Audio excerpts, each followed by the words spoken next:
Hey, it's been a long time. We finally want to show you a little update because things are growing and I think it must be very different from the last videos.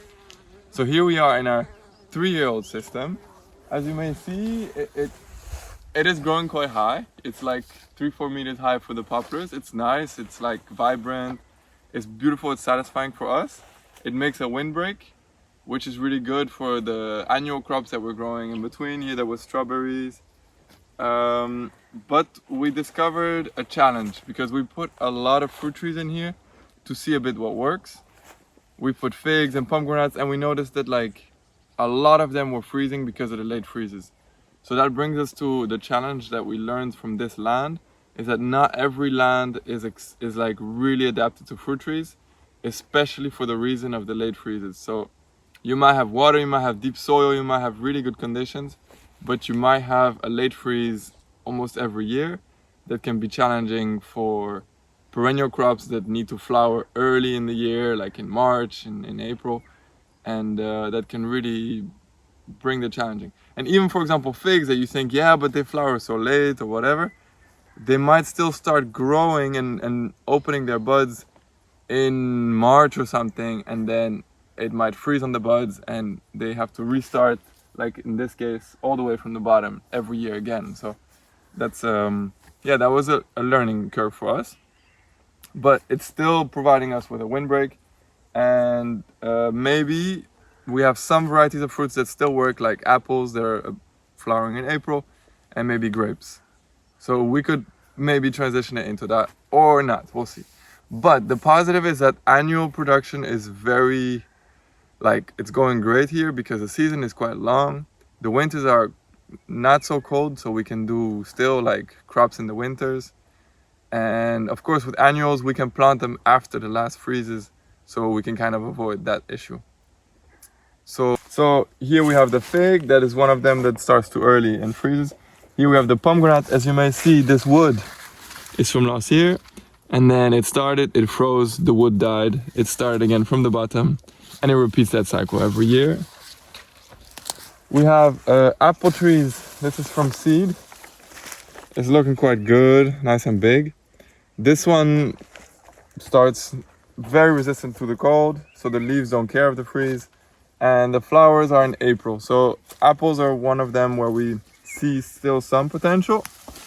Here we have a kaki, persimmon. It also started from the bottom, as you may see. This is fresh growth from this year because it started too early and it froze. And peaches, they have leaf curl because it's quite moist in the winter. So they have leaf curl depending on the varieties. So let's go to the second year growth. This is a peach line that we grew. So this has 2 seconds of, this is our second year of growing. We grew these peaches in bare roots, and their varieties, they are known to be resistant to leaf curl. And it has been successful so far in the sense that it didn't curl, and the leaves are quite healthy even when it's moist. But they flower very early, and this year there was flowers, but there's no fruits because it froze. So we'll see, maybe we can put something, whatever. In this line, something else that is cool is that we put a herbaceous layer of like tansy, wormwood. We put it 25 centimeters next to the center so that we could come here with the weed whacker or with the scythe to chop it. And it's been growing back really nicely, and it's Or catnip as well. Catnip as well. We chopped it already 3 times. Yeah, and really there's no more weeds in the tree lines, which is really beautiful. We can show a sage that is really... Yeah. Here we have this windbreak where there's no fruits growing, but still it's protecting from the wind. It's keeping a bit more moisture on the floor, and it's protecting from the excess sun, our cucumbers. So it's not only that it needs to make fruit, it can also do other services. Yes, it needs to make fruit. What?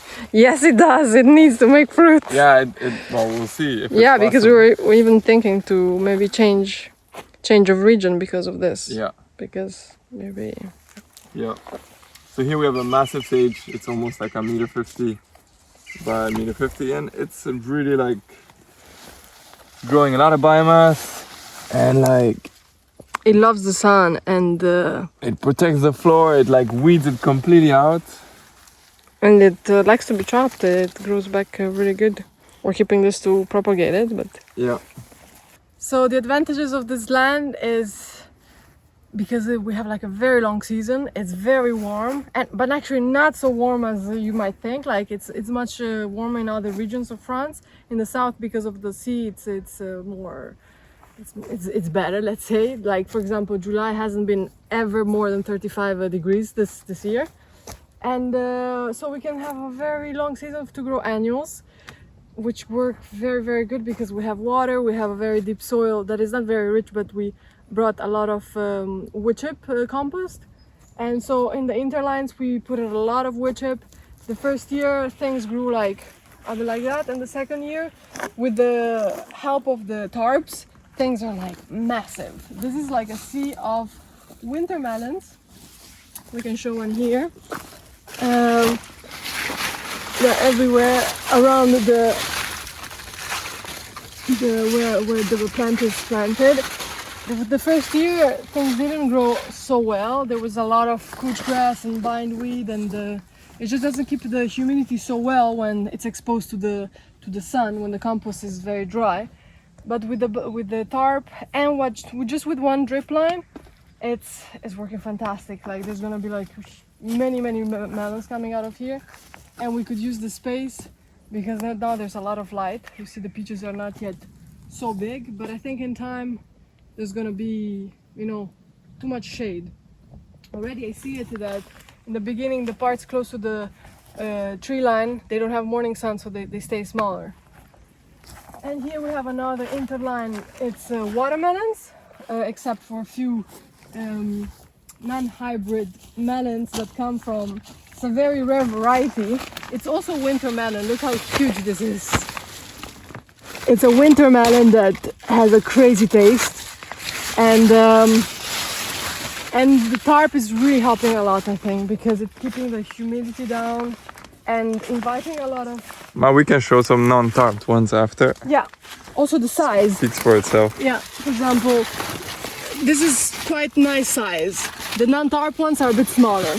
It just keeps the humidity, I think, better, and the fertility. It makes it available because it never dries out, and the roots can go everywhere. Look at just how productive.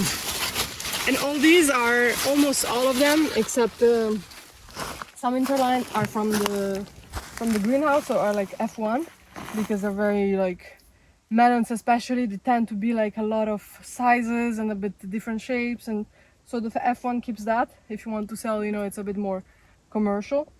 And watermelons as well. They are very early. Like this is 70 days since planting, and they're almost ready. We tried one, and what I like is that you almost don't see them, but they're everywhere, and they are not small, And the good part about this land is that you can grow a lot of these heat-loving plants, because it's a very warm place, and even in winter, you can still have vegetables in the garden like brassicas and stuff. So for now, the tree lines are basically serving us also for windbreak. Completely. We have a lot of wind here, and the plants don't like it a lot. For example, the tarp is really, when you just put it on, the wind, it's a bit of a problem because it can kill the plant, it can move. So these actually help a lot. Here there was catnip that was high like this when we put it in, and now it's like the second or the third time that we chop it, and it grows like it stays green all winter long.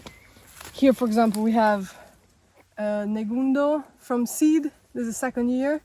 Like this is gonna be amazing. It makes good biomass and good windbreak. Yeah. And then we'll see how we do to make it also fruit. Mulberry are also very adapted. So for example, here we had the kaki, and they're all starting from the bottom. So with the fruit trees, we're a bit rethinking. Apples, for example, they don't care. They can get the freeze, as he was saying, on its bark, on its leaves. It's not gonna crack. It's not gonna die. And the mallow tree is really like biomass production and like pollinator attraction like crazy. It's very, very adapted to our calcareous and sandy soil. Talking about heat-loving plants, here's another one that we can grow very, very well in our climate, sweet potatoes.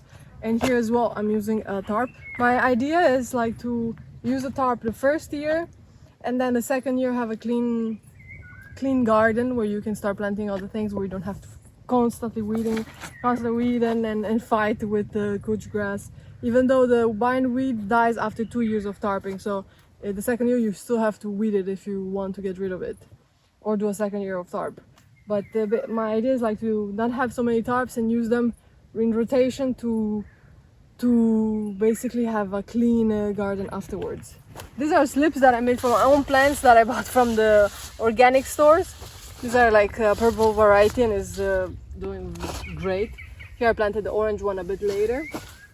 And yeah, here another plant that is not very adapted for our place, which is what's his name? Not catalpa. It's not catalpa, yeah. Whatever, you know this plant. I think, I hope. It's quite a famous syntropic. But the problem is we have a lot of wind, and this thing, you know, it grows so fast, but it's very weak in terms of, you know, you could just break it with your hand if you wanted. It's hollow inside, Yeah. but it creates a lot of Look at the biomass. leaves. We had some wind yesterday, and it's got holes everywhere. So if you don't have wind, this is great. This is not so great for. It likes acidic soil and not so much basic calcareous soil, so it doesn't grow very big. But this is a seedling that we did. We can show maybe the poplar. If you want a lot of biomass, hybrid poplar is the way. This is like, it's been chopped to the ground this year, and this is the growth of its second year, and we are propagating it everywhere. If you want to have a lot of biomass, a lot of leaves to put to the ground. So all of this is just from this year. Yeah, and it's very beautiful wood. So we're trying to propagate this everywhere. All right. Okay. And I can show for example, if you don't put a shoulder of herbaceous layer, like the couch grass is just gonna go, and the grasses are gonna go in the line without a problem. If you have, for example, wormwood or tansy, none of that is a problem. You don't have to come weed or, you know, worry about it. Like for example here, the salvia, you can see it. Yeah, nothing goes. Is doing a good job of keeping away and making biomass, of course. And here we have, we planted a lot of grapes, trying to marry it with the trees. So you already have the grapes on the poplar, on the elm. We already have the grapes a bit the second year. So this soil is really known for grapes. All this region is really known for grapes. It's the only thing basically that grows in this super sandy and a bit poor soil. Here you can see, like, before chopping the wormwood, how it is, and this is also the mallow. Basically we haven't chopped yet here, and Jimmy could just come with the weed whacker and come on the side, because there's no trees here, or with the scythe it's also quite easy, and just take at the base the herbaceous layer. And sometimes even he does the mallow tree with the weed whacker. You have to really try to make everything easiest as possible and more mechanized and less work for you manually, because if I would have to come and do every line by hand and chopping this, I'm gonna struggle. These are like thick things. I'm gonna like just to use all my muscles for. You do it once, and after you you don't want to do it anymore. You want to do it a couple times a year. It has to be really like a pleasure. So here he didn't do it, but you could hear my voice fading in the abyss. Here he just passed with the weed whacker. You can see like even the more stems, hard stems. They're not so hard to do with a weed whacker, with a disc or with a triangle. For sure not with a thread. Here we have another interline without tarps, with melons and watermelons, because we really love fruits. So, and for those that don't know, we also sell veggies and fruits at the market, and we do veggie boxes. And here we have, so without tarp, We have some my seedlings, not hybrid. These are like I try to actually pollinate to keep the seeds, but with these flowers, they're so small and it's not easy to do the work of a bee when you are human. So yeah, here we have Charleston Gray. Here we have peppers associated with melons, winter melons, the yellow Spanish Canary one. And this soil is without any tarp, and they just seem like a bit smaller, and also the leaves and just the growth in general. Here you can see more Charente melons, like the French varieties. And on this side, on this interline, there is a sea of pumpkins under tarp. They love it. So what we did the first year was to put like wood chips everywhere, like a bit decomposed wood chips. We left it for 1 year. We didn't grow much. We abandoned this place, so you can see there's many holes in the growth except for the windbreak. But we're gonna take it back. And so the first year we didn't grow anything. The second year already it was all more broken down, and we just came in the compact with the broad fork. Sometimes not even like weeding, because anyway you put the tarp on. And then I put a tarp down. It's like an occultation tarp, silage tarp, and I just made like some slits and I planted the plants, quite small, and now there's pumpkins everywhere, and they're just keep on flowering. And these are easier to keep seeds of because the flowers are very big to pollinate. They're really everywhere. It's very productive, this one, and we have other varieties over there. So here it looks just like it's a grassy patch, but actually it's a very productive grassy patch because there's watermelons everywhere. So this is the difference using a tarp and without a tarp. For example, after this culture of watermelon, I'm not going to be able to straight away plant like without work. There's going to be a bit of work of using the, for example, weed whacker, and then maybe to take some weeds out of the garden beds. It also gives some biomass. There's always exactly. There's ups always and downs. a point on. Here you have watermelons everywhere. And you can see they look a bit smaller, even though like they don't lack water. But it's really protecting them as well, all the grasses. You can show the tomatoes. Here we have a pear line. The pears seem to be like quite strong as well for this region, and the flowers apparently are a bit resistant to late freezes, so we'll see. So here we have the new lines. These are 1 year old, and basically we thought we're gonna grow veggies because anyway we need to water them a lot with already like some support. So here we have hybrid pepper everywhere. Here we have this year cuttings of sage. So next year, you know, they're just gonna take over everywhere. And in the meantime, we're growing some zucchini in the middle, and we also put some fruit trees. Fruit tree seeds. So we try to do more from, for example, pecan. It's really looking good. A pecan from Sicily. Shout out to Salvatore.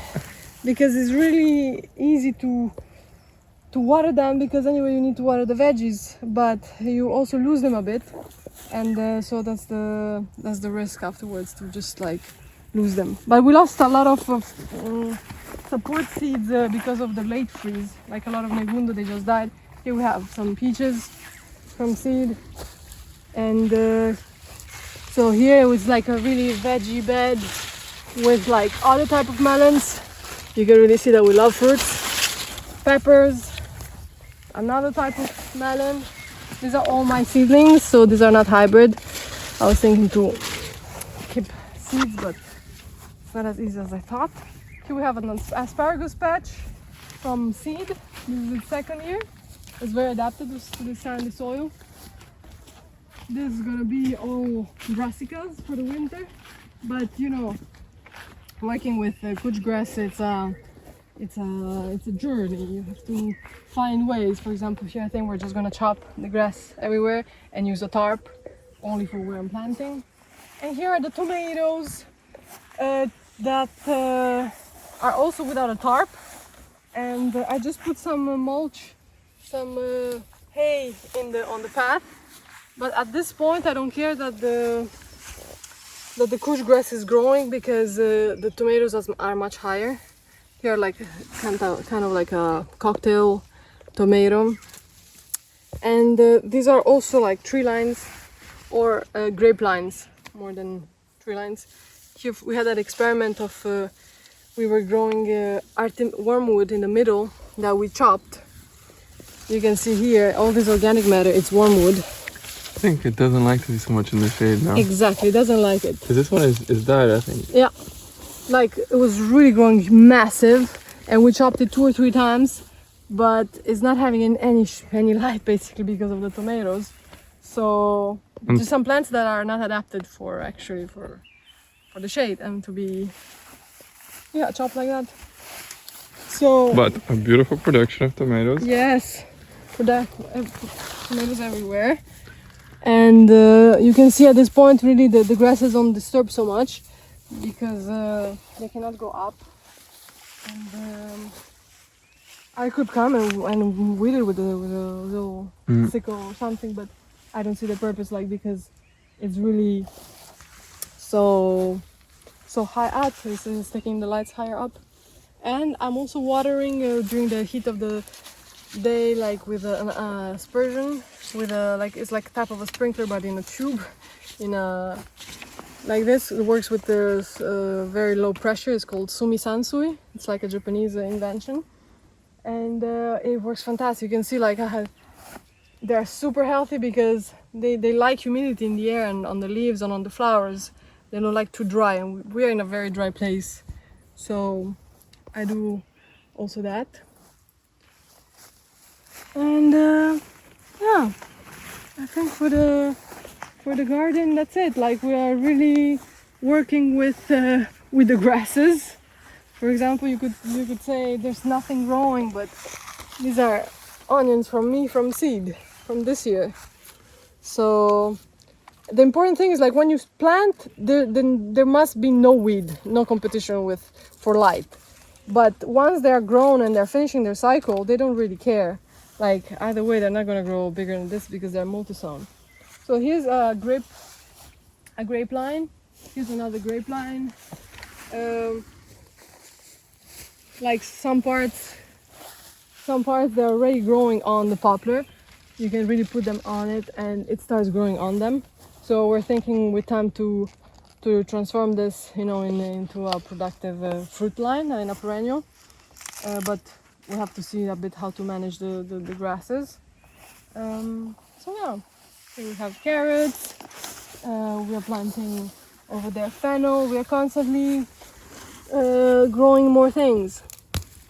And here as well, where I'm growing with the aspersion. They're a bit breaking. Oh, this is a bit small. Yeah, we've been having a lot of very beautiful big carrots. Yeah, but for sure, when you have to find one, they all break. Yeah, at least here I can show all the small ones. Yeah. So don't be scared of weeds. You just have to manage them. Thank you so much for watching, and see you next time. Hopefully not too long, not in a year time. Hopefully you enjoyed this little update. Yeah, for sure for us it's very good to remember how this looks in time, because it already changed so much. See you next time. See ya.